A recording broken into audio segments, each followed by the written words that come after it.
Hi, I'm Laura, and we are giving you just a quick walkthrough update on the progression of this house that we've been showing you by video.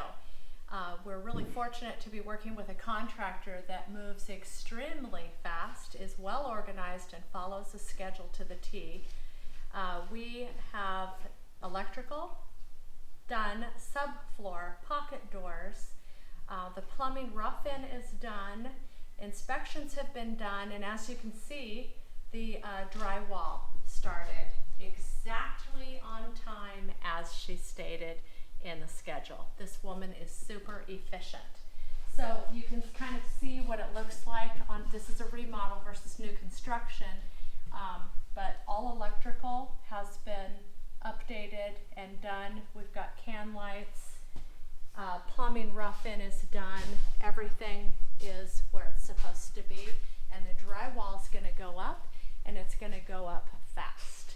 So if you ever need anybody, we've got a great recommendation for an extremely efficient contractor.